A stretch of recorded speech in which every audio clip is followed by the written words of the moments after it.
الرحمن الرحیم.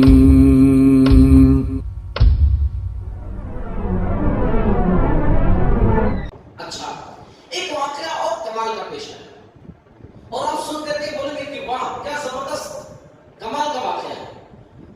آپ لوگوں کو یاد ہوگا صلح حدیبیہ میں مکہ والوں نے ایک شرط رکھی تھی.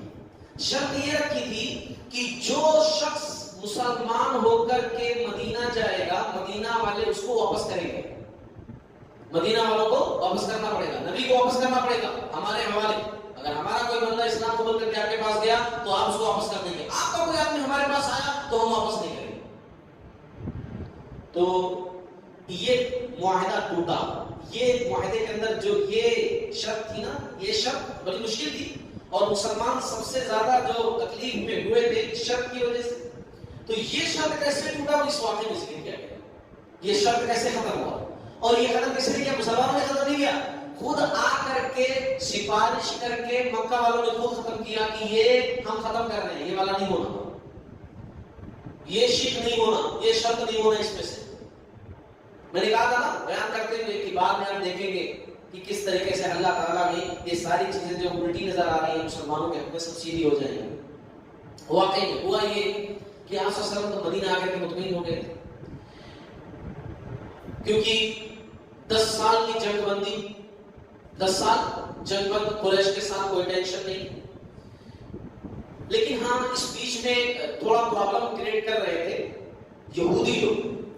مدینہ کے اندر بنو قینقاع, بنو نذیر, بنو قریظہ یہودی آباد تھے. پچھلے واقعات میں آپ لوگوں نے سنا کہ سب کو ان کی غلطیوں کی وجہ سے ہکال کے باہر کیا گیا. تو یہ لوگ جا کر اکٹھا کہاں ہوئے؟ خیبر میں. خیبر یہودیوں کا گڑھ, مضبوط قلعہ, وہ جا کر خیبر میں اکٹھا ہو گئے. تو خیبر میں بیٹھ کر کے کچھ نہ کچھ کرتے رہتے تھے, چھوٹے چھوٹے قبائل کو بھڑکاتے رہتے تھے, جیسے آج کرتے رہتے نا, کبھی اس کو چھیڑ دیے, کبھی وہاں آگ لگا دیے, کبھی وہ کر دیے. اس دور میں بھی یہی کرتے رہتے, ان کے کام یہی چلتے تھے. تو کہیں نہ کہیں کچھ نہ کچھ کرتے رہتے تھے. تو آپ صلی اللہ علیہ وسلم نے ابھی ان کے اوپر نکیل نہیں ڈالے, لائٹ لی, ٹھیک ہے نظر رکھے بھی لائٹ لی. لیکن اس بیچ میں واقعہ یہ ہوا کہ ایک صاحب تھے ابو بصیر رضی اللہ تعالیٰ. ابو بصیر یہ مسلمان ہو کر کے مکہ سے مدینہ آئے. مکہ میں تھے, مسلمان ہو گئے اور مدینہ آئے.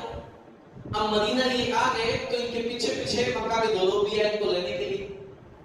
آ کر کے بولے کہ شرط کے مطابق واپس کرو, یہ ہمارے بندے ہیں, مسلمان ہو کر کے یہاں آئے, واپس کرو.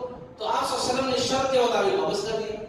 کہا ٹھیک ہے بھائی, معاہدہ نہیں توڑ سکتے, وعدہ نہیں توڑ سکتے. آپ صلی اللہ علیہ وسلم نے واپس بھیج دیا.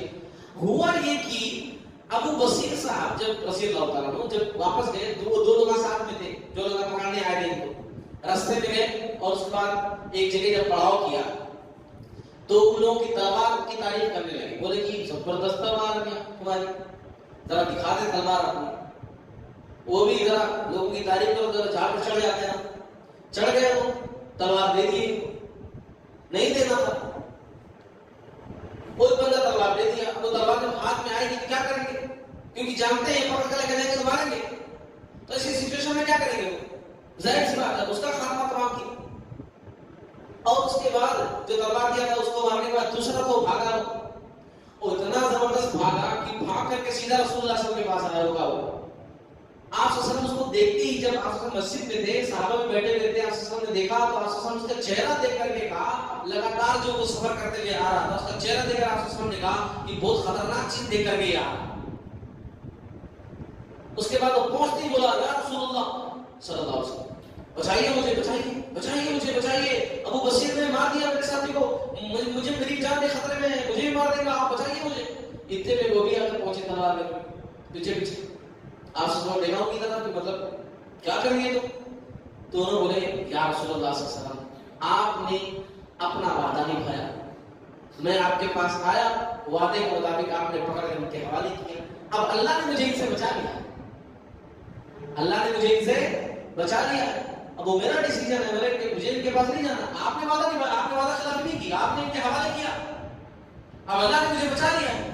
تو آپ صلی اللہ علیہ وسلم پھر بھی راضی نہیں تھے. آپ صلی اللہ علیہ وسلم نے کہا کہ اس کو دیکھو, وہ جو آپ صلی اللہ علیہ وسلم اکثر حدیث کے اندر ملتا ہے, عرب کا محاورہ تھا, ہے نا, عرب کا محاورہ تھا, وہ